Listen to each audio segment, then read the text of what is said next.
desculpas, primeiramente, aos nossos alunos, tá? Desculpa, doutora Estefânia, e desejo a todos uma ótima palestra. Marco Antônio já está gravando a palestra, gente, fiquem tranquilos, tá? Ô, Marco, o pessoal está aqui louco por causa dos 5 pontos. Calma, a palestra está sendo gravada. Doutora, sem mais delongas, fica à vontade, desculpe interromper a senhora.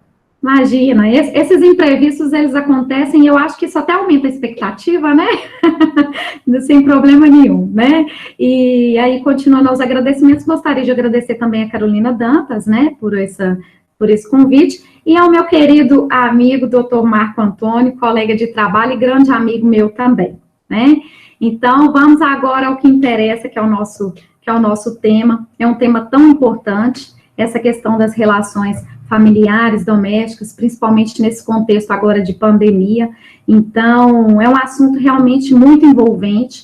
Eu quero procurar falar de forma mais simples, de forma menos técnica, porque eu sei também que nós temos um público não só estudante de direito, como os estudantes das demais áreas. Então, vou procurar falar de uma forma menos técnica, para que fique bem claro para todos, né?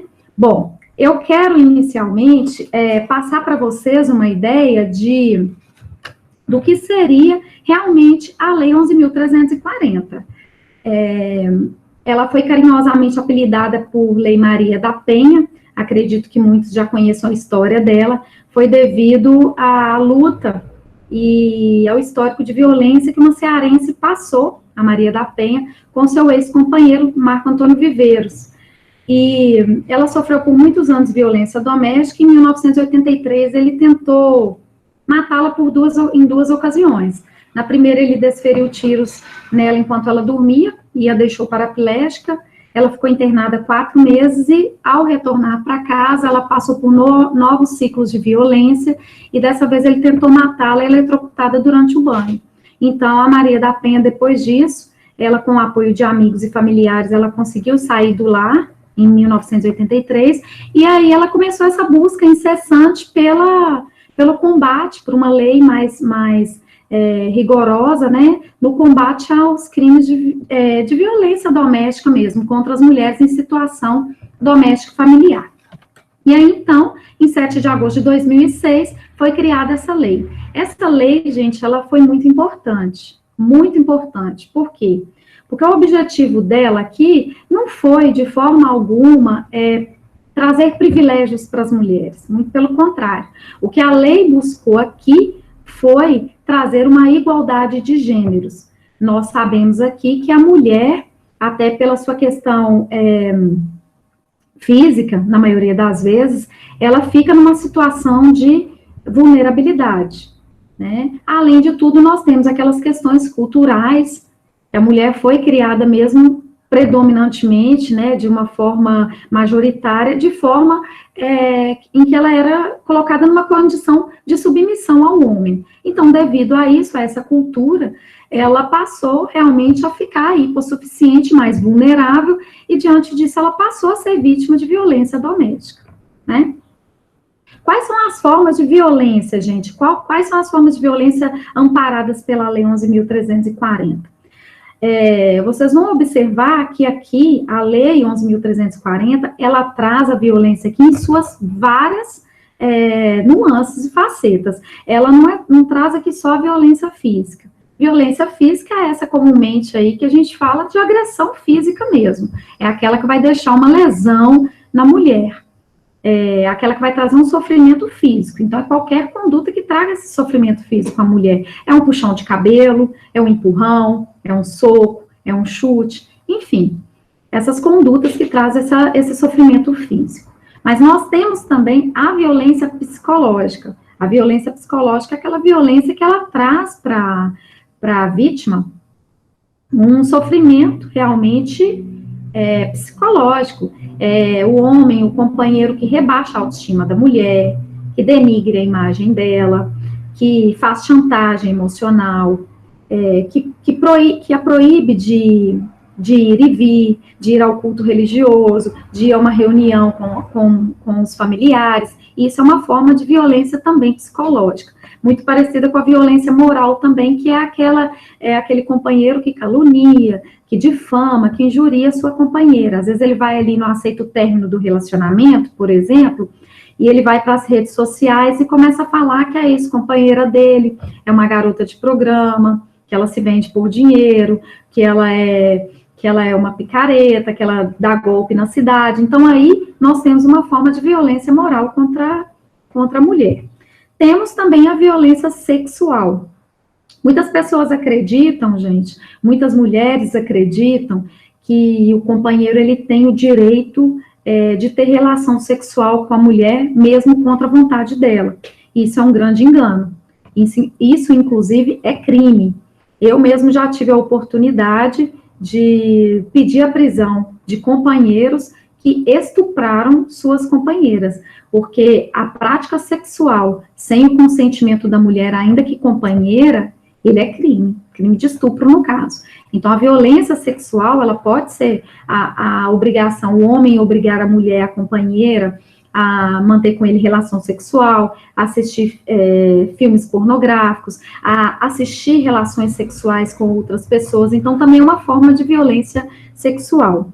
E temos também a violência patrimonial, que é aquele companheiro que dilapida o patrimônio da vítima, né, que subtrai os pertences dela, que danifica os objetos pessoais, subtrai documentos, danifica documentos pessoais. Então, é uma forma de violência, né?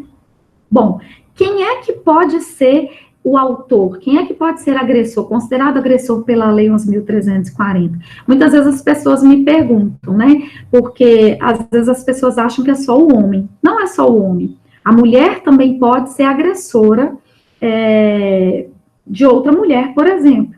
É exemplo de uma filha que agride a mãe porque ela acredita que a mãe deve respeito a ela, que a mãe não sabe educá-la corretamente, por uma mera indisciplina. Então, ela pode ser, sim, considerada uma agressora frente à Lei 11.340. Então, o agressor não é só o companheiro, o ex-companheiro, pode ser um irmão, pode ser um pai, desde que a violência ela seja praticada em razão do gênero, né? A violência seja em razão do gênero, nesse ambiente doméstico, no ambiente familiar, aquela em que haja também uma relação íntima de afeto. Então, por exemplo, a empregada doméstica, há determinadas empregadas domésticas que elas moram na casa dos empregadores. E aí ela tem ali uma relação de hipossuficiência. E se ela for, por exemplo, agredida pelo seu patrão, ela vai ter toda a proteção da Lei Maria da Penha, assim como o agressor vai ser punido conforme a lei. Então, a vítima, o agressor, ele pode ser, então, de ambos os sexos, e a vítima, gente, quem seria a vítima? Bom, em princípio, a vítima, ela é considerada mulher, tá? A lei, ela veio para amparar a mulher. Nós temos aí, vocês vão observar que quem acompanha aí os julgamentos dos tribunais, nós estamos caminhando para uma ampliação desse rol. Por quê? Porque se, por exemplo, tiver uma pessoa que ela é trans, mas ela se identifica como mulher e ela é reconhecida como uma mulher, ela pode perfeitamente ter essa proteção da lei. Eu, particularmente, já apliquei a Lei Maria da Penha, eu vou falar Maria da Penha, né, que é um nome popular, mas eu já apliquei essa lei a realmente uma vítima trans. Porque ali ela está, gente, numa situação de vulnerabilidade. E é impressionante, embora às vezes seja um homem, né, no seu, biologicamente falando ali, mas aquela situação de trans o coloca como vulnerável e coloca como submisso ao seu companheiro. Então, não há qualquer problema em ser aplicado. Então, nós tivemos aí a exemplo do Tribunal de Justiça de Brasília, que aplicou, sim, essa lei a um jovem trans, né, que se identificava como mulher. E nós tivemos uma situação também que aconteceu, salvo engano, foi no Rio de Janeiro, acho que foi no Rio, o tribunal de lá, o juiz de lá aplicou para um trans que passou por uma violência psicológica e física também muito grande por parte da sua mãe, que ele é trans e a mãe acreditava que era um transtorno psiquiátrico mental. Então, o internou compulsoriamente numa clínica e ele até chegou a fugir e tal, e ele acreditou que a mãe tinha mudado o comportamento, ele voltou, e depois ele foi internado, ele teve o cabelo dele era longo, foi raspado e tal, então ele passou por um trauma psicológico muito grande. E aí o juiz entendeu que ele deveria ser amparado pela Lei 11.340, inclusive deferiu medidas protetivas em seu favor. Então, assim, nós estamos caminhando para isso, né, gente? Nós devemos buscar hoje, nós devemos nos adequar à nossa realidade e observar realmente qual é a real finalidade do legislador e da lei. Então, eu acredito, sim, que seja proteger aquelas pessoas que estejam em condição de vulnerabilidade. Então, por que não ampararmos o transexual? Mas isso, para efeitos de lei, ainda ele protege a mulher, tá? Então, essas são interpretações que o aplicador de direito estende ao trans, tá? Bom, é importante falar aqui, gente, para vocês, quais são os primeiros sinais que o agressor dá. Na nossa delegacia, eu sou delegada de polícia civil e a última delegacia que eu estava atuando é a delegacia da mulher, né? Eu fiquei lá por quase 1 ano, e também fui plantonista, eu sou delegada há 7 anos, o doutor Marco vai poder até confirmar isso para a gente. As mulheres, normalmente, quando elas chegam na nossa delegacia e vão narrar para a gente uma situação de violência, quando a gente vai questioná-la se é a primeira vez que ela é agredida, ela vai dizer para a gente o seguinte, a grande maioria, ela vai dizer para a gente o seguinte, que ela está ali, que ela foi agredida ela já é agredida há 3 anos pelo companheiro, que é a 3ª vez que ela é agredida. Então, assim, na maioria dos casos, a vítima, ela só procura as autoridades cabíveis, né, as instituições de segurança, os órgãos de segurança, normalmente quando já tem uma reiteração de atos. Isso é bem característico da vítima de violência doméstica. Por que isso, gente? Porque a companheira, ela acredita nas promessas de mudança do agressor. Né? Então, normalmente, de que forma que se dá esse ciclo de violência? O agressor, nos primeiros atos dele, ele demonstra apenas uma falsa preocupação com a companheira. Então, vou dar um exemplo para vocês aqui. Às vezes, a companheira coloca uma roupa curta e o companheiro diz assim para ela, ô fulana, mas você vai sair com essa roupa? Eu acho que você vai ser julgada mal, você vai ser mal vista, você vai ficar falada, você vai realmente vestir essa roupa? E a companheira, acreditando naquela preocupação, que aquilo é uma demonstração de carinho do companheiro, ela vai ali e troca a roupa. Nas próximas condutas, ele já começa de forma mais incisiva, né? Já fala, ó, você não vai com essa roupa, desse jeito você não sai comigo. Daí a pouco ele já agride, porque ela tá com aquela roupa, né?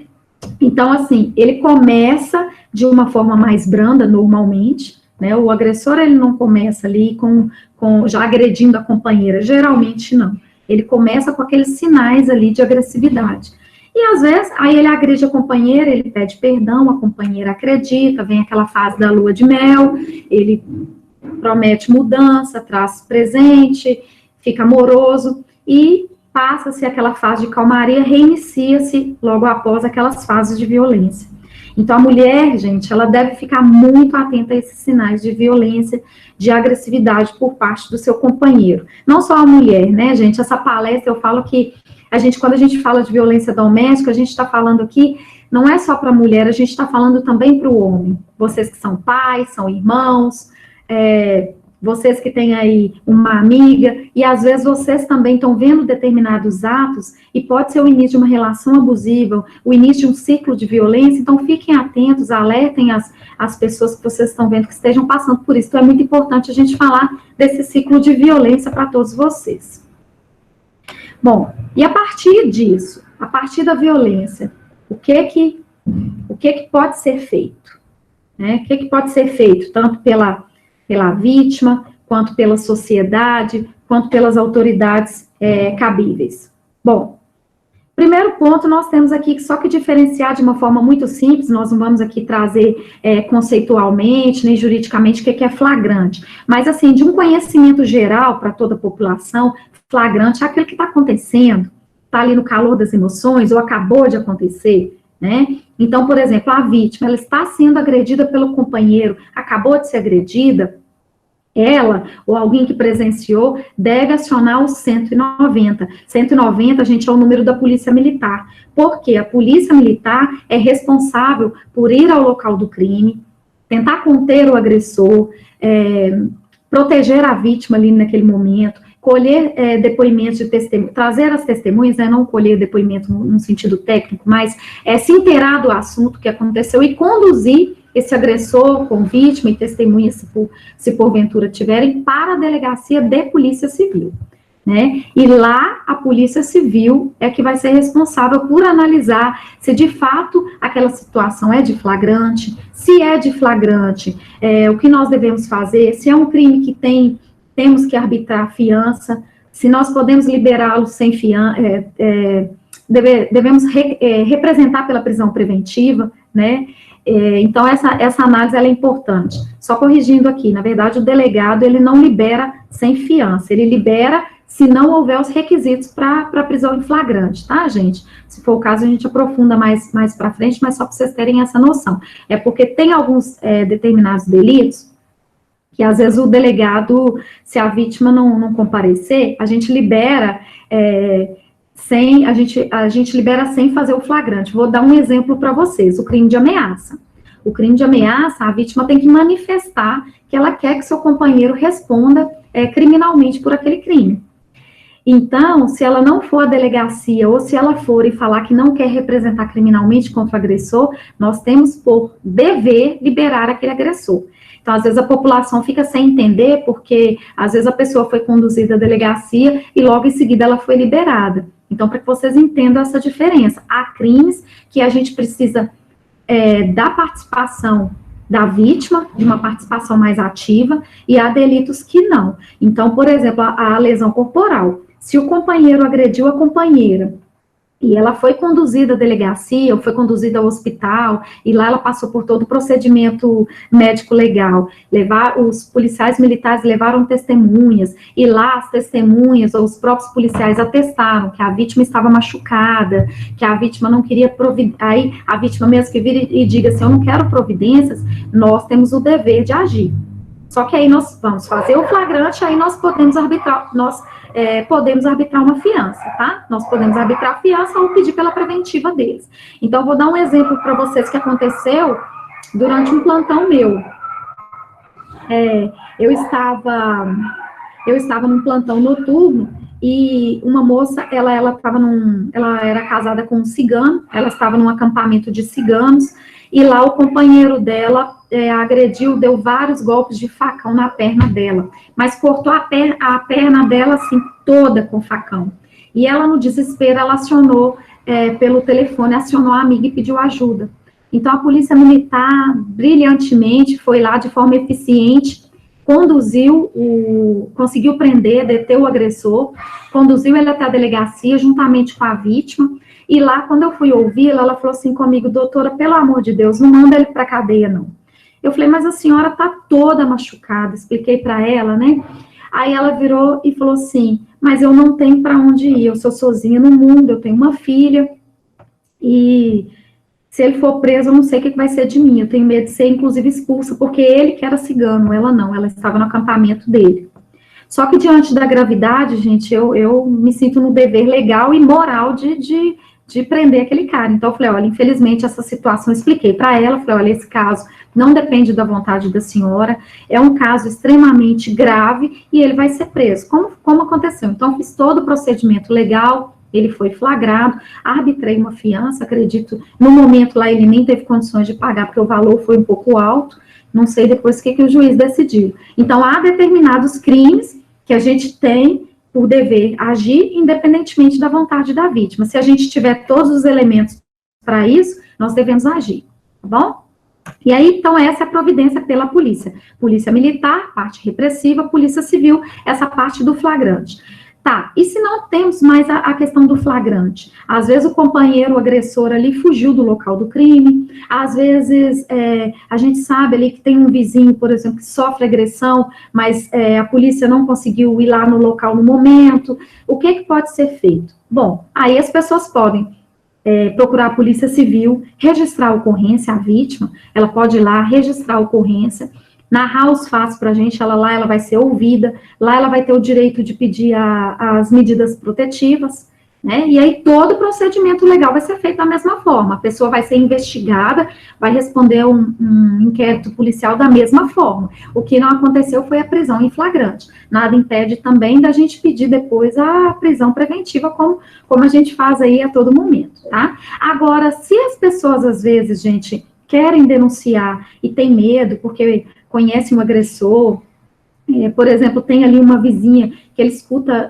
com frequência, escuta a vizinha sendo agredida, ela pedindo por socorro ali e tal, o que pode ser feito? Até pela própria vítima, que tem medo de ela mesma noticiar o fato. Aí as pessoas podem fazer a denúncia anônima, né? Nós temos aí órgãos de denúncia anônima em que o sigilo, ele é mantido.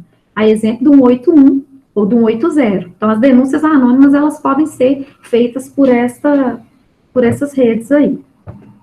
Bom, como eu falei para vocês, a vítima, ela tem o direito à medida protetiva. A lei, foi um dos grandes avanços da lei 11.340, foi realmente possibilitar à vítima a concessão de medida protetiva. As medidas protetivas, elas vieram para cessar, impedir que aquele ato de violência continue. Então, a vítima, quando ela vai à delegacia de polícia, nós não temos o poder de dar a medida protetiva. No primeiro momento, não. A gente tem que fazer o quê? A gente tem que pedir. A gente funciona como uma ponte entre judiciário e vítima. Então, a vítima chega até nós, ela pede essa medida, e a medida protetiva, ela é bem ampla. Então, ali a gente pode pedir para a vítima, né, a gente vai questioná-la, se, por exemplo, o companheiro é um policial, a gente vai constar isso lá no depoimento dela, e vai pedir, por exemplo, ao juiz para suspender o porte de armas do policial. É uma possibilidade que o juiz faça isso. A gente pode pedir também o afastamento do lar, a proibição do agressor de se aproximar dela. Então, assim, o rol, ele é bem extenso, ele, inclusive, ele não se exaure ali na lei, tem várias possibilidades. Então, a vítima, às vezes, vai trazer uma condição peculiar, especial dela ali, a gente vai constar isso aí, vai pedir para o juiz. E aí, cabe ao juiz deferir as medidas protetivas, tá, gente? O juiz que vai deferir. Eu falei isso porque, de geral, quem defere é o juiz, é porque nos interiores, vocês devem ter visto alguma alteração aí, que foi um grande avanço, mas naquelas cidades que não sejam sede de comarca, que não tem um juiz lá naquela cidade, o delegado de polícia, ou até a própria polícia militar, ou um investigador de polícia, ele, na ausência do delegado, ele pode deferir uma medida protetiva que é de afastamento do lar, não somente, porque é aquele caso mais urgente. E aí, o que é o grande avanço? O descumprimento hoje de medida protetiva, gente, a partir do momento que o juiz defere, se o agressor, se o companheiro, o agressor ali, ele descumpre essas medidas protetivas, ele incide em um novo crime. Ele vai praticar um novo crime. Então, independentemente dele ter feito um crime separado, quer ver? Deixa eu dar um exemplo para facilitar. A companheira conseguiu uma medida de que o agressor não poderia se aproximar da agressora, tá? Um raio lá de 300 metros, por exemplo. E se esse agressor se aproxima, independentemente dele ter agredido ou não, ameaçado ou não a companheira, ele já incide no crime de descumprimento de medida protetiva. Então, olha só que bacana que a lei trouxe, né? Muito, muito legal esse avanço aí que a lei trouxe. E, então, o descumprimento ele já é um novo crime. Se ele tiver praticado ameaça, lesão, vai ser outro crime, né? Vai haver um concurso aí de crimes. E se ele for conduzido, se ele for pego lá em flagrante pelo descumprimento, no momento em que ele vai para a delegacia, nós, delegados de polícia civil, sequer podemos arbitrar fiança. Então, o agressor, ele vai diretamente para o presídio. Então, para vocês verem como que a lei veio realmente recrudescer aí essa repressão de forma repressiva e punitiva para o agressor aí. Então, foi um grande avanço da lei, né? Bom, gente, eu não quero ficar assim, me delongando muito, porque eu acho que vai ser aberto aqui para perguntas, né, doutor Marco? Vai ser aberto para perguntas, eu gostaria apenas de concluir para vocês o seguinte: os desafios que nós temos aí, trazendo essa ideia geral aí da lei, eu gostaria de trazer para vocês essa reflexão e trazer um pouco também do que nós sentimos, esses desafios que nós estamos sentindo hoje, frente à situação de pandemia, né? Os desafios nossos como operadores do direito, como agentes de segurança pública, eles sempre foram muito grandes com a questão da violência doméstica. Muito mais agora, né? Agora com a situação de isolamento. Curiosamente, eu estava vendo que no estado de Minas saiu uma estatística de que a violência doméstica teria diminuído agora em tempos de pandemia. Em contramão, no caso, até a ONU Mulher, que divulgou que houve um aumento da violência agora nesse período de isolamento, da violência doméstica. Gente, queria acreditar que diminuiu, né? Eu queria acreditar que diminuiu, mas eu não acho que diminuiu, eu acho que diminuíram as denúncias. Está havendo aí uma subnotificação. O risco, gente, ele aumenta com essa fase de isolamento. Por quê? Porque a vítima ali agora, e aí quando eu estou falando de vítima, não só a mulher, como também as crianças, né, que sofrem muita violência no ambiente doméstico familiar, predominantemente, né, a gente sabe que o índice é muito alto de abuso sexual também, e elas estão ali ficando isoladas. E muitas vezes o companheiro toma o celular dela, ela não tem para onde ir, seja por medo da própria contaminação do vírus, seja pela falta de informação. Muitas pessoas acham que a Polícia Civil parou, fechou em período de quarentena. Não fechou, tá, gente? Não fechou. A polícia ela é 24 horas trabalhando. Houve mudanças, houve adequação ao novo período, mas os horários de atendimento, eles continuam e permanecem o mesmo. Mas então as vítimas, às vezes por falta mesmo, né, de conhecimento, ou por próprio medo, e estando ali naquele ambiente, confinadas ali por todo o tempo com o companheiro, então elas sofrem muita violência. Então, às vezes, fica difícil para ela pedir ajuda. E aí que vem, realmente, o nosso papel enquanto profissionais da segurança pública, e o papel também da sociedade. Nós, como profissionais de segurança pública, nós temos que nos adequar a essa realidade. A gente não pode continuar agindo como agíamos antes. Então, esse olhar, gente, ele tem que ser diferenciado a partir de agora. Ele tem que ser feito de forma até mais humanizada. E de que forma que é feito isso? Realmente, obviamente, né, predominantemente, através da capacitação profissional. A Polícia Civil, como outros órgãos também de segurança, mas ela tem procurado desenvolver técnicas, né? Nós temos aí algumas cidades, a exemplo até de Manhuaçu, eles criaram aplicativos de combate à violência doméstica, que a mulher aciona ali as autoridades cabíveis, né, para pedir socorro. Então, às vezes um aplicativo de celular. Nós temos também criações, está em fase de teste ainda, mas a criações de plantões virtuais. Isso é preciso. Essas mudanças, elas precisam acontecer. Nós precisamos nos adequar a essa realidade, porque, infelizmente, nós não temos um número de policiais suficientes para fazer toda a fiscalização do cumprimento de medidas protetivas, da observância se estão sendo, né, se a lei está sendo de fato cumprida. Nós temos também redes de proteção aqui em Sete Lagoas mesmo, nós da Polícia Civil fazemos parte de uma rede de proteção muito legal, que é a Patrulha de Violência Doméstica, e essa rede de proteção, ela conta com psicólogos, assistentes sociais, polícia militar, polícia civil, conselheiros tutelares, é uma ONGs também, ONGs femininas, é uma rede muito legal em que é feita uma patrulha pela Polícia Militar, salvo engano, 2 policiais militares que fazem essa patrulha, né, eu sei de 2, eu não sei se eles fazem um revezamento, mas aqueles casos que eles já conhecem, que a vítima, ela sofre muita violência doméstica, porque tem aquelas pessoas que a gente já conhece, né, que estão recorrentemente nas delegacias, procuram a polícia militar, eles vão até as residências, procuram saber se as vítimas realmente estão protegidas,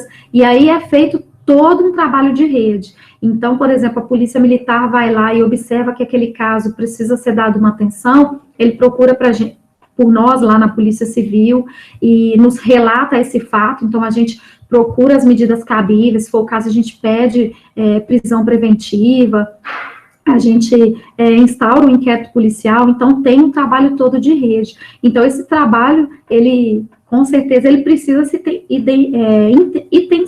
intensificar nesse período de pandemia, né, gente? Então, além de outras técnicas, nós precisamos nos capacitar e estarmos aí atentos a essas mudanças.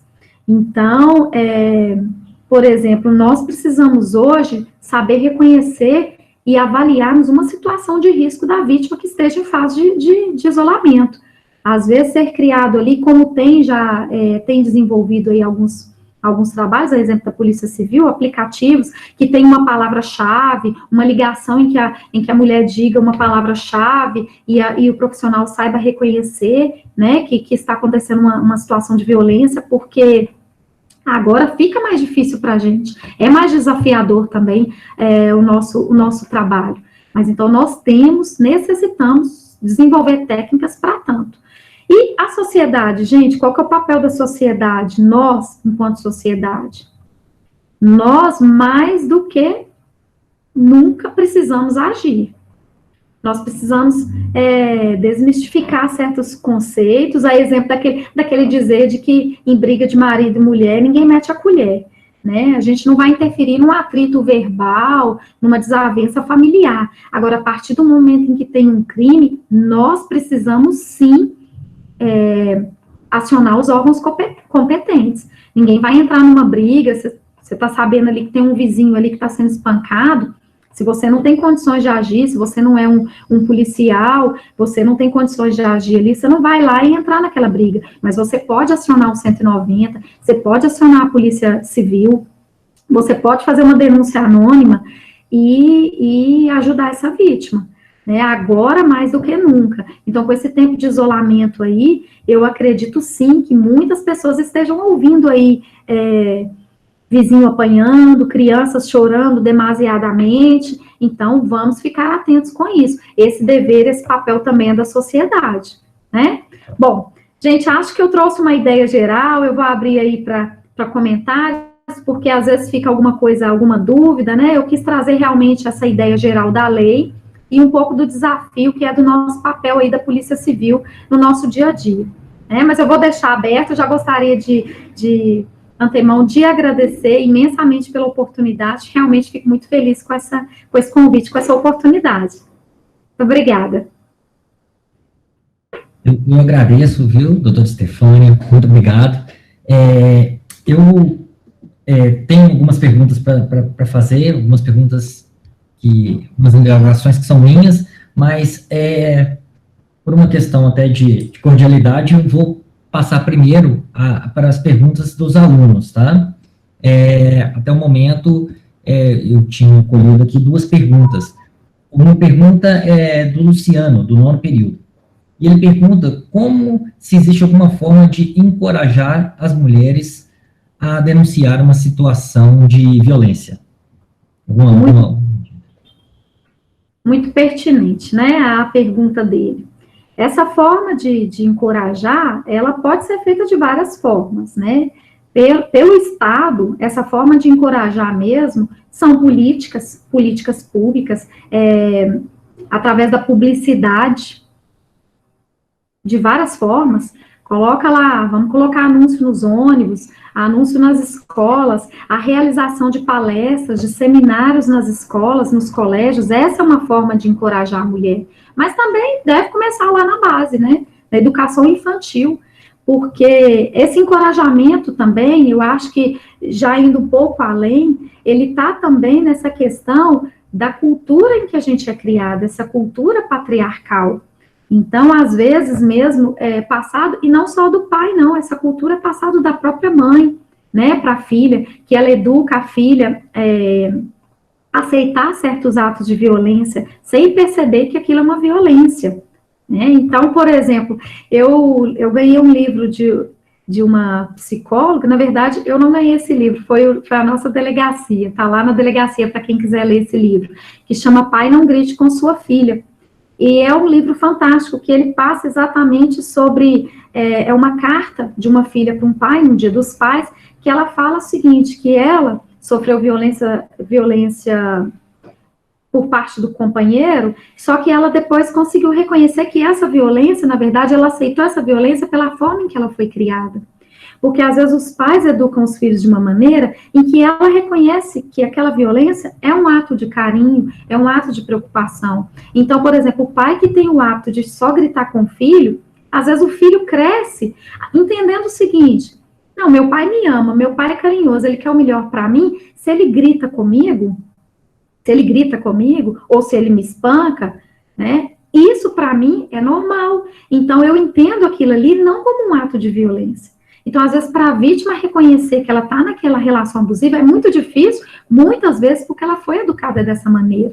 A própria agressão, a gente vê muitas vezes que a vítima de violência, ela presenciou isso na casa dela, ela presenciou isso no ciclo dela. Então, ela cresce entendendo, ainda que no subconsciente dela, porque no consciente ela sabe que não é legal, que traz sofrimento, mas ela traz aquilo ali lá da infância. Então, esse encorajamento tem sim, nós temos políticas públicas para isso, e deve ser intensificado, acho bem bacana a pergunta dele, que isso deve ser intensificado, realização de vários seminários, divulgação ampla nos meios de comunicação, televisão, ônibus, né, coloquem lá um número visível de denúncia aos casos de violência doméstica, isso é realmente importante. E agora também a sociedade, ela pode encorajar, como nós temos aqui em Sete Lagoas, grandes grupos de empoderamento feminino, né, trabalhar essa autoestima da mulher, a mulher precisa também se fortalecer, ela precisa entender que ela tem valor, mas ela precisa de um emprego, ela precisa cuidar do eu dela, né, do interior, do corpo. Então, para isso, nós precisamos de várias pessoas atuando. E nós, aqui em Sete Lagoas, nós temos grandes redes. Nós temos um grupo de uma amiga minha, me tornei amiga dela através da Delegacia da Mulher, que é a psicóloga Adriele. Ela tem um grupo que chama Empoderadas. Ela trabalha com vítimas de violência doméstica, é um grupo de apoio às vítimas de violência doméstica, totalmente gratuito.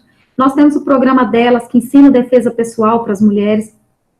Nós temos, assim, inúmeros grupos feministas aqui em Sete Lagoas, em todo o Brasil também, que trabalham realmente esse encorajamento e esse fortalecimento da autoestima da mulher.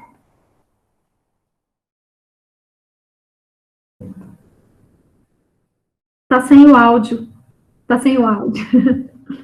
Sim.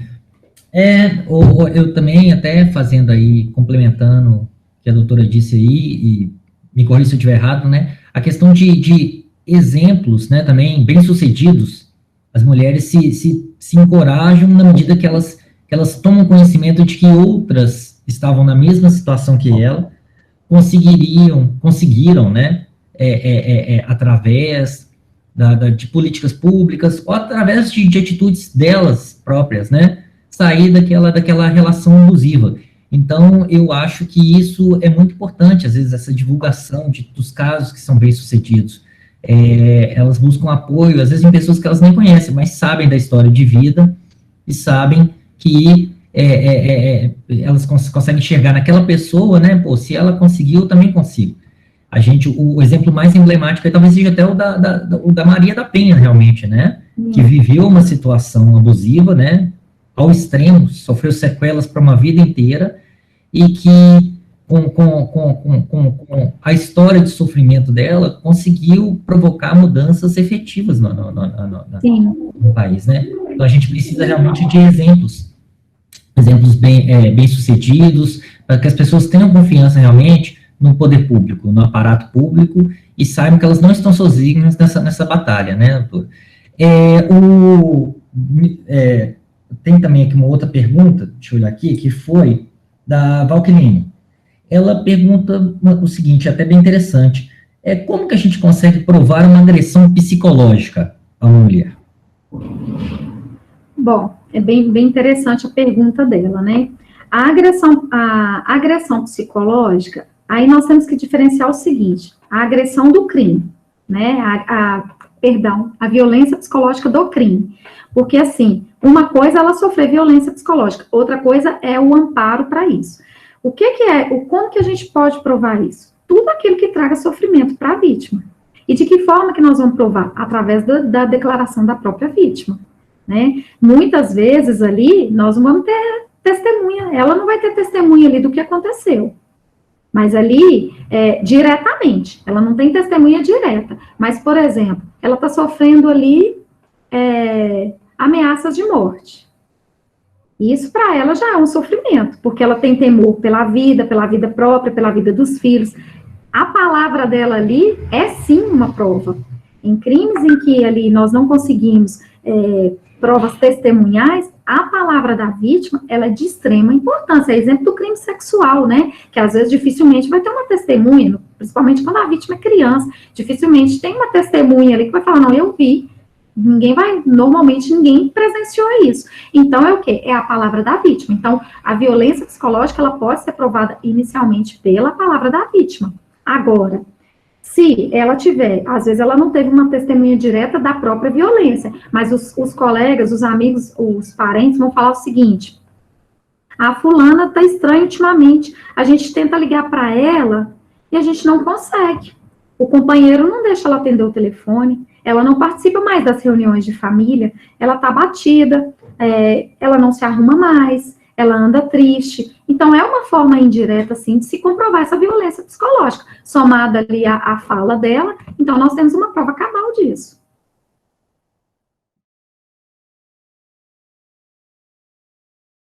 Mais uma pergunta aqui, doutora, vou ler essa aqui. O Matheus Otto, ele pergunta... No caso de descumprimento de medida protetiva por parte do agressor, qual é o artigo que o agressor vai incorrer? Qual é o artigo da Lei Maria da Penha? Se é da Lei Maria da Penha, né? É na Lei Maria da Penha. Foi o único crime previsto pela Lei Maria da Penha foi o descumprimento de medida protetiva, que é o artigo 24A.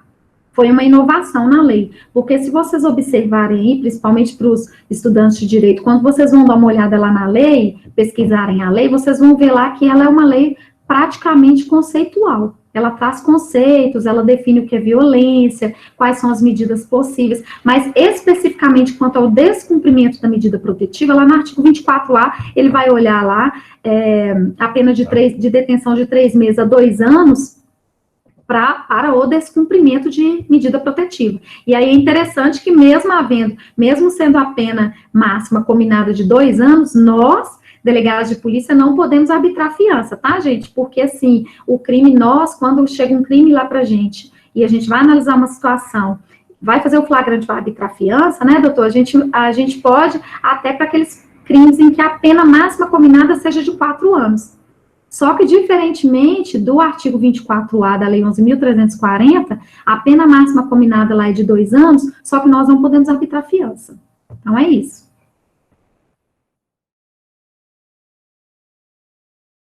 A Josi perguntou também se a senhora acredita que essas medidas que estão sendo implementadas no período de pandemia, como atendimento virtual, a possibilidade de uma ampliação de denúncias por meios virtuais, se essas medidas da Polícia Civil, elas são de implementação transitória, se você acha que isso vai persistir mesmo depois do período de isolamento? Ótima pergunta.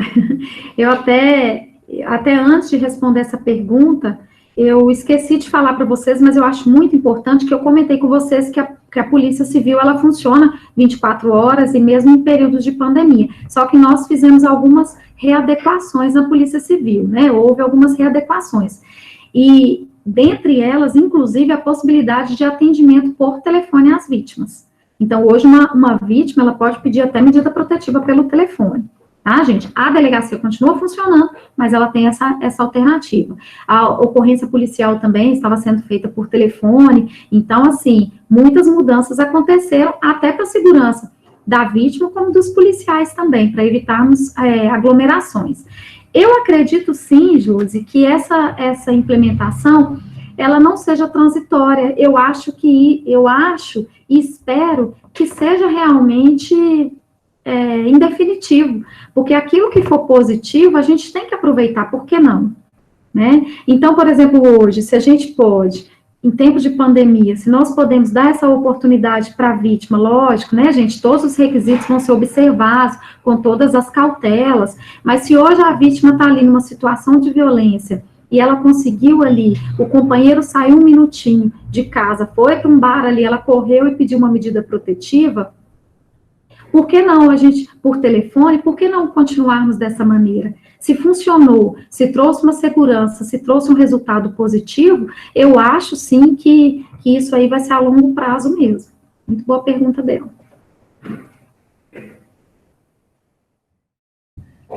A professora Luciana Calado, ela está aqui prestigiando também a palestra da doutora, e ela pergunta, ela inclusive está bem, vou dizer assim, informada, estudou, pesquisou sobre o assunto, nós conversamos aqui antes da senhora estar online, e ela fez uma pergunta interessantíssima aqui. Precisamos refletir também sobre a questão do homem agressor. A pessoa que agride é produto da nossa sociedade, e é importante que ele também reflita sobre a prática da violência para criar esse ciclo. Um dos pontos que acho mais interessantes da Lei Maria da Penha é a possibilidade de determinação pelo juízo de que o homem se submeta ao tratamento psicológico. Como você vê esse aspecto? Antes de mais nada, obrigada pela participação também e pela pergunta maravilhosa, né? Porque a lei acabou de sair do forno, essa ampliação, não que ela não fosse antes permitida, não. Mas foi colocado na lei, então põe-se uma pá de cal nesse assunto, porque aí evitam-se discussões se poderia ou não. Então, nós temos uma recente alteração que hoje o juiz pode, inclusive já em sede de medida protetiva, determinar que o agressor participe de grupos de reflexão, esses grupos de apoio, que ele participe também de tratamento terapêutico, porque realmente é isso, né? O agressor também, gente, ele precisa ser trabalhado. Não adianta a gente trabalhar só a vítima, é importantíssimo a gente trabalhar a vítima. Mas se a gente trabalha a vítima para que ela saia desse ciclo, amanhã o agressor ele vai permanecer o mesmo. E ele vai fazer uma nova vítima. Então é importante também que trabalhemos com esse agressor. Né? Ele precisa realmente refletir e ser tratado. Por que ele faz isso? Por que ele é agressor? Por que ele é impulsivo, não é mesmo? Por que ele é impulsivo com uma mulher e não é no ambiente de trabalho? Que às vezes as pessoas falam, mas é uma doença? É um descontrole? Bom, aí tem que ser tratado, não é? Isso aí é através de psicólogos, grupos de apoio, grupos reflexivos, porque eu penso o seguinte, se ele consegue conter e segurar suas emoções no ambiente de trabalho, por que ele não contém as emoções dele com a companheira, com a filha? Né? Então, realmente, isso precisa ser trabalhado e de forma bem massiva. Agora, é importante só relembrar aqui, que muito antes dessa lei, aqui, por exemplo, em Sete Lagoas, nós temos um grupo que ele é governamental, que chama CEAPAS. Então, ali, o juiz, até como medida restritiva de direito, ele determinava que isso também já estava até na lei, né, como forma de cumprimento de pena, como forma de pena, o juiz pode determinar, dar uma pena restritiva e dentro dessa pena restritiva, que seja realmente a frequência a cursos, a grupos de apoio, a grupos terapêuticos. Mas antes disso também, até de uma forma ainda, muito antes de pena, de forma preventiva, o juiz aqui encaminhava esses agressores para esse grupo mesmo, CEAPA. Então, ele trabalhava uma maneira alternativa mesmo, uma medida protetiva, que ele comparecesse a esses grupos reflexivos. Quando a violência, às vezes, era menor, ou era uma violência moral, principalmente, que acaso não tem jeito, né? Tem que ser realmente uma pena mais grave. Mas aí ele era aplicado. E aí agora teve essa inovação. Então, assim, colocou na lei lá e ficou fantástico, porque aí já coloca uma pá de cal nesse assunto e não se discute mais se pode ou não fazer.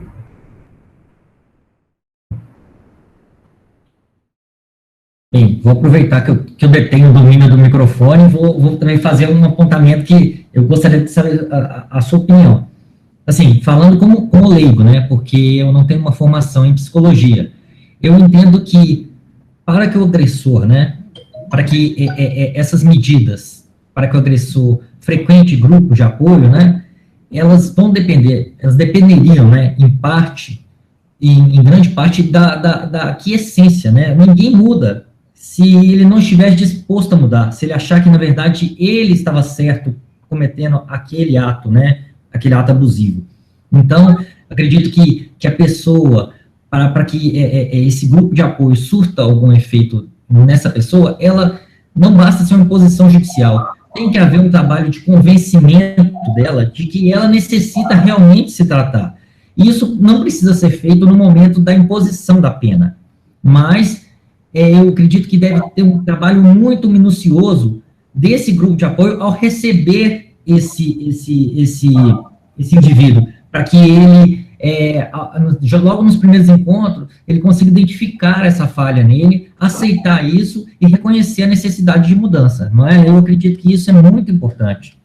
Realmente, né, doutor, porque se a pessoa ali, ela é obrigada a participar daquele grupo reflexivo, mas se ele não estiver disposto, aí nós não teremos tanta eficácia.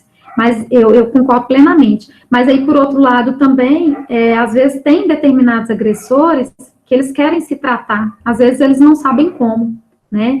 Então, às vezes eles não sabem de que forma, eles querem mudar, mas não sabem como. Então, aí vem uma alternativa para ele aí. Eu acho que nós estamos caminhando para isso, né? Mas, infelizmente, não são todos que têm remédio, né? Que tem saída. Nós temos muitas perguntas aqui, eu vou passar agora para a da Ana. Peraí, gente, porque na hora que eu fecho o chat para conversar, eu volto, ele desce, quer ver? Vamos lá.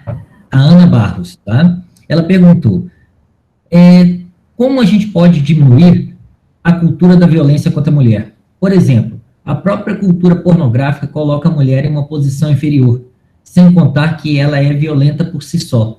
Como podemos diminuir esse sentimento de propriedade do homem em relação à sua companheira? Bom, antes de mais nada, a mudança da cultura brasileira, da nossa cultura, né? Foi aqui que a gente falou, nós somos criados numa sociedade machista. Até nós mesmo mulheres, nós educamos nossos filhos, de repente, muitas das vezes, de forma diferenciada. Às vezes o homem, ele pode fazer determinadas coisas que a mulher não pode, né? Eu vou dar um exemplo, lógico que não se aplica a todos, mas eu vou dar um exemplo. Às vezes o casal tem ali um casal de filhos, o filhinho quer fazer xixi. Aonde ele está, ele pode fazer o xixi dele, a menina já não pode, né? Então, quer dizer, isso é uma cultura machista. A menina tem que sentar de perna fechada, o homem pode sentar de perna aberta. Então, assim, e eu não estou falando aqui de saia, que ela tá, independentemente dela estar de saia ou não, obviamente, mas eu digo que são educações que são dadas para os filhos diferenciadas. Então, essa educação, ela vem inicialmente de base. Agora, também nós precisamos, o próprio Estado, ele precisa implementar certas regras, ele precisa colocar certas normas, que eu acho até que melhorou bastante, mas temos ainda muito que melhorar, são as propagandas de cerveja.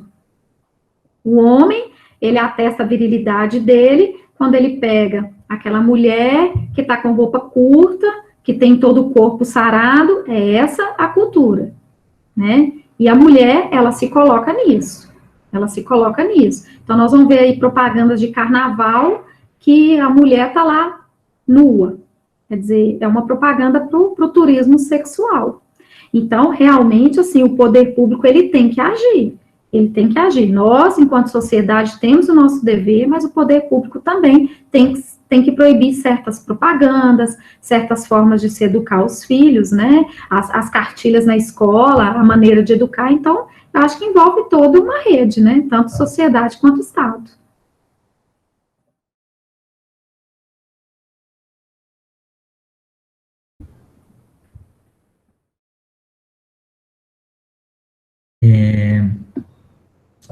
Vamos lá. A violência contra a mulher no ambiente de trabalho também incide na Lei Maria da Penha ou só é considerado quando o ato é cometido no âmbito onde a vítima reside? Aí vai depender da situação. Se a mulher, ela tiver naquela relação íntima de afeto ou familiar, aí ela vai ser inserida. Se não tiver, ela não vai ser inserida.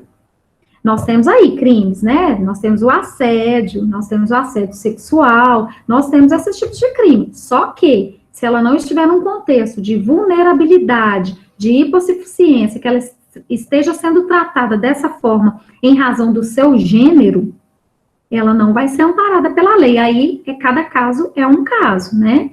Essa questão perdão, da lei se aplicar a uma pessoa ou outra, a gente realmente tem que analisar. Aqui eu vou dar um exemplo. Aqui em Sete Lagoas, foi dada uma medida protetiva para uma determinada moça aqui, que ela estava sendo perseguida por um pedófilo. Inclusive, ele está preso. Mas esse pedófilo não teve, essa pessoa, esse suspeito, ele não teve nenhum contexto de intimidade, não teve nenhuma relação afetiva com essa vítima. Mas ele a perseguia no ambiente de trabalho e tal, e aí, com base nisso, o juiz entendeu que se aplicaria medidas protetivas, tá? Então, assim, a gente tem que analisar cada caso a caso. Pode ser que no ambiente de trabalho ela seja vítima, amparada por essa lei? Pode. Se ela estiver nessa condição de hipossuficiência, de vulnerabilidade, ela esteja sendo tratada assim em razão do gênero. E aí ela pode conseguir, a depender da situação, até medida protetiva. Lá na delegacia da mulher mesmo, nós temos situações assim, né, que às vezes o patrão, ele quer ali para conseguir alguma vantagem, ele promete, inclusive, aí nós temos até crime, né, ele promete uma ascensão para a mulher se ela prestar favor sexual. Então, aqui nessa circunstância, que ele quer ali ter uma relação íntima com ela, o juiz e a autoridade policial também, ela pode perfeitamente entender que se aplica a lei.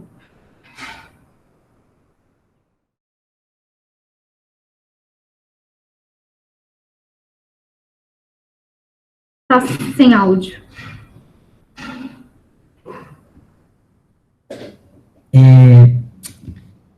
A Daniela Cristina perguntou, um laudo de psiquiatra, quando a vítima faz uso de medicamento pela violência psicológica, serve como prova? Porque a maioria dessas situações, no aspecto psicológico, fica muito difícil a produção de prova, né?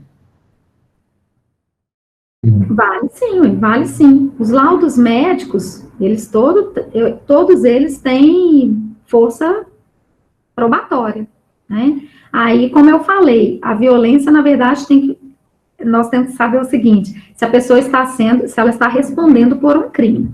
Se, por exemplo, ela está sendo vítima de ameaça, vítima de injúria, e às vezes a família, suponhamos, ou a própria vítima procurou e falou que ela está sofrendo um constrangimento por parte do seu companheiro, que devido a isso ela sofreu alguns distúrbios, passou a sofrer alguns distúrbios mentais e apresenta um laudo, é uma prova, inclusive, bem forte, né? Bem cabal. Do Matheus, uma última pergunta do Matheus. Ele perguntou se, como a senhora comentou, os crimes envolvendo violência doméstica são de ação pública incondicionada. Ele queria saber se em algum momento eles foram de ação penal pública condicionada ou mesmo de ação privada. Sim. A questão na verdade, eu não sei se ele falou só de lesão, né? Não sei se ele falou só de lesão corporal. Ele falou de uma forma geral, né? Então, aqui só para... Tá, então vamos só diferenciar uma coisa aqui. Nós ainda temos crimes que a ação penal, ela permanece pública condicionada. E temos a condicionada à representação. E temos aqueles crimes em que a ação penal, ela é pública incondicionada. Então, não é que acabou pública condicionada, não. Então, por exemplo, os crimes contra a honra, ou crimes de dano, eles dependem, na verdade, de uma representação. Na representação da vítima. Então, ameaça, injúria, calúnia, difamação. Se a vítima não for até a polícia e disser para a gente que ela quer providências contra o agressor, providências criminais, nós não podemos agir. E os crimes de lesão corporal, hoje, independentemente da vontade da vítima, ela passa a ser incondicionada. Mas deixa eu só trazer uma diferença para vocês. O Código Penal, ele permanece o mesmo. E a Lei 9.099 permanece a mesma. O que houve foi o quê? Com a criação da Lei 11.340, ela proibiu a aplicação dos benefícios da Lei 9.099 para o agressor. Então, é o seguinte, lá na Lei 9.099, lesão leve, por exemplo, ela é condicionada à representação. Então, quando veio a aplicação, veio a vigência da Lei 11.340, começou aquela discussão, se o crime seria, a lesão corporal seria condicionada ou incondicionada. E aí veio o STF e pôs um ponto final nesse assunto e disse, lesão corporal leve, vias de fato, é ação pública incondicionada. Então, foi essa a diferenciação. O Código Penal, ele permanece o mesmo, tá? Só para que ele entenda essa diferença. E aí, o seguinte, dano, a gente fala representação, gente, mas é porque na prática a gente faz isso. Dano, na verdade, seria uma ação até privada. Mas a gente, no dia a dia, se a vítima falar que quer uma providência, até pela hipossuficiência dela, se ela representar, a gente também dá andamento, tá? Então, houve essa alteração, sim, mas foi no sentido da lei.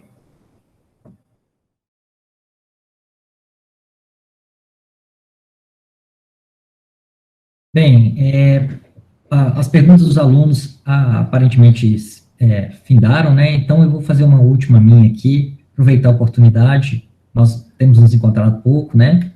E eu fico muito ansioso para aprender, inclusive várias observações que foram feitas hoje que eu não tinha conhecimento, como a questão, inclusive, dos transexuais. Eu não havia, ainda não tinha me atualizado nesse sentido. Acho muito pertinente, inclusive, essa ampliação do rol, né? Porque essa questão da identidade da pessoa, né, de gênero, ela vai muito além hoje da questão biológica, né? Mas a minha pergunta, ela é uma pergunta mais prática, né? Que talvez alguns aí tenham interesse em saber. Hoje, eu cheguei a falar um pouquinho do CAP, que foi implementado pela doutora há um período atrás, né? E a doutora teve oportunidade de conversar com outros segmentos da sociedade, tudo. Foi uma implementação de ordem prática, né, que isso hoje ajuda as pessoas de uma forma efetiva. Eu quero saber, assim, em Sete Lagoas, quais são os grupos, as associações, onde a senhora indica para que a pessoa que precise de atendimento com relação, esteja sofrendo esse problema de violência doméstica, onde ela deve recorrer, além da polícia? Existe algum grupo? Existe algum ponto, como a senhora citou aí, o grupo formado pela DRL? Como as pessoas podem fazer para entrar em contato com esses grupos? E como as pessoas podem fazer para ser auxiliadas por esse grupo? A questão do projeto CAP, né, já falando um pouquinho sobre ele, foi realmente, um trabalho do qual eu me orgulho muito, e me orgulho muito, inclusive, e principalmente da sociedade, porque ele foi um trabalho feito e desenvolvido e custeado exclusivamente através da sociedade. Nós não tivemos nenhum dinheiro público, nenhuma verba pública para isso. Bastou um pouquinho de boa vontade, nós criamos um Instagram, até convido os alunos depois para visitarem lá o perfil do Instagram, Delta Estefânia, E vocês vão perceber lá o que nós fizemos na Delegacia da Mulher. Ela foi toda revitalizada, porque lá também a gente atende crianças vítimas de abuso sexual também. Então, lá foi criada uma brinquedoteca, um espaço bem acolhedor, bem alegre para as crianças e também para as vítimas de violência doméstica, né? Porque lá essa delegacia a gente atende vários públicos. Atualmente lá atende até todo esse público também, LGBT, idoso, esse público todo vulnerável atendido lá. Então, doutor, nós aqui temos vários grupos, várias ONGs. Então, nós temos que primeiro tratar a questão. Se é crime, é importante a pessoa procurar a delegacia, né? E aí, depois disso, nós podemos encaminhar para várias ONGs. Nós temos essa ONG do Grupo Empoderadas, eu até me comprometo a colocar aqui na página minha do Instagram, porque eu não sei, o Grupo Empoderadas eu sei que é um grupo sigiloso, por quê? Para que evite que os agressores vão até o local, né? Então, os atendimentos, eles são divulgados exclusivamente para as vítimas, para que elas compareçam, que são grupos de apoio, grupos reflexivos mesmo, para as vítimas de violência doméstica. Então, elas não divulgam, a Adriele, a psicóloga Adriele, ela não divulga. Mas nós temos o grupo também Marinas, que é um grupo muito bonito, que quem está à frente desse grupo é a Gabriela, ela é irmã daquela mocinha Marina, que foi brutalmente assassinada pelo companheiro, né, em 2018, parece final de 2018, e ela tem um trabalho maravilhoso, que ela vai nas escolas, ela leva muito... Mas a Gabriela está presente. Ah, a Gabriela está presente? Se ela tiver, ela vai... Aí, ó. Gracinha, ela tá aqui, ótimo. Então, ela aproveita, Gabriela, coloca aqui pra gente, como é que é o endereço lá? É Marinas? Como é que é? Grupo Marinas? Porque o endereço eu não sei certinho, às vezes ela vai colocar aqui pra gente. A Gabriela tá aqui conosco, Projeto Marinas, @Projeto Marinas. Sigam lá para vocês verem, é um projeto muito bonito, ela vai poder falar melhor que eu, vão vocês verem lá no perfil dela, e ela fala também, né, desse caso da irmã dela, e ela leva essa informação sobre o que é relacionamento abusivo, como você identificar isso. Então, assim, gente, nós temos vários, nós temos o Corrida Delas, nós temos o delas, o projeto delas, temos o Colheres de Ouro também, então nós temos vários grupos. Eu posso até pegar um endereço com essas colegas e colocar na minha página lá, depois no meu perfil, porque eu não vou saber falar aqui, mas temos vários. Deixa eu só responder uma coisa aqui, doutor, porque eu vi que um aluno aqui, o Rômulo, fez uma pergunta, se as medidas protetivas podem ser mantidas, só deixar isso claro, as medidas protetivas, elas podem perdurar, sim. O juiz, normalmente, ele estabelece um prazo, normalmente ele dá em torno de 6 meses, e se a vítima sofrer novas violências, né, ela pode sim, obviamente, ter prorrogado aí essas medidas protetivas, tá? Só para que eu vi aqui, fiquei preocupada, falei, acho que é importante a gente falar isso, né? Foram muitas perguntas, e uma pergunta puxa a outra.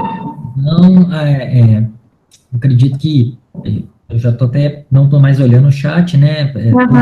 Todos os alunos que tinham alguma dúvida já tenham se manifestado, né?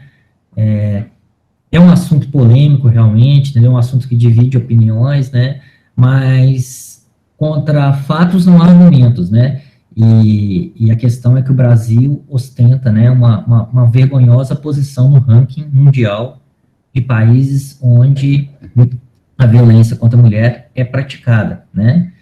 E nós temos esses números, não é indefensável qualquer tipo de violência, né? Ainda mais ser provável quando praticada contra a pessoa hipossuficiente. Então, medidas têm que ser tomadas, né, nesse sentido. As medidas têm que ser tomadas, não só o poder público, como diversos setores aí da sociedade, como você mesmo disse, a sociedade tem se mobilizado, cada um tem feito a sua parte, e aí, eu acho que com a união de todos, né, e com pessoas bem intencionadas, como a doutora aí, que despertou para esse lado humano, né, da questão, ao assumir a delegacia de mulheres, a gente pode, se não conseguir resolver o problema, porque eu acho que isso é uma coisa meio utópica, pelo menos melhorar, reduzir, talvez abaixar algumas posições desse ranking, né? Eu agradeço muito, doutora, a sua participação, tá? Eu solicitei como um amigo a sua presença, fui prontamente atendido, e falo aqui em nome da coordenadoria da Unifem, da reitoria, que foi, assim, excelente, como eu já sabia que seria, muito proveitoso, os alunos com certeza gostaram muito, os que tiverem interesse em acessar o seu Instagram, em se inteirar, as mulheres, né, as que tiverem, às vezes, conhecem alguém que estão passando por esse tipo de situação, não se calem, não se envergonhem, né, procurem, o poder público está aí, as agências criminais também estão, não só elas, mas também as agências criminais estão aí para auxiliá-las, né, e no mais é isso, é só agradecer a senhora, viu, só agradecer e esperar que em breve nós tenhamos uma nova oportunidade. Agradecer também a presença dos alunos e dos professores que compareceram aqui, prestigiaram a palestra, tá? E, no mais aí, muito obrigado, viu? Eu vou encerrar a gravação, então, e se não pergunta, sim, pode falar.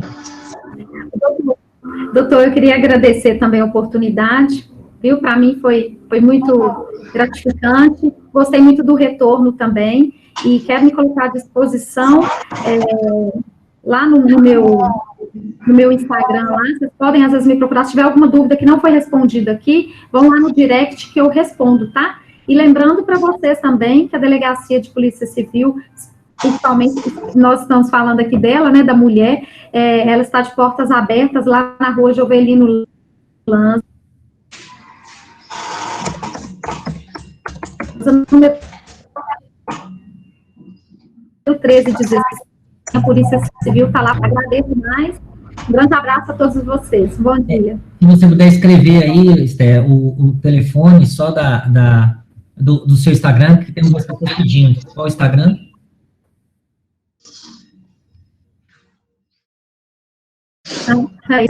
Gente, é Delta Estefânia, que é onde é que eu coloco aqui. Deixa eu pessoal procurar aqui, me ajudem aqui, né? Aqui, ó, vou botar aqui para vocês. Com ela dela. Foi aí? Acho que sim, foi sim, ok. Muito obrigado, por Estefânia, até a próxima, né? Aqui, ó. Obrigado. Aqui, ó. Entrando aqui no chat, aqui. Delta Estefânia. Acho que foi, não foi? É Delta Estefânia? Isso, eu coloquei aqui, não sei se saiu aí para vocês. Assim? Eu não estou vendo. Dessa forma que eu coloquei?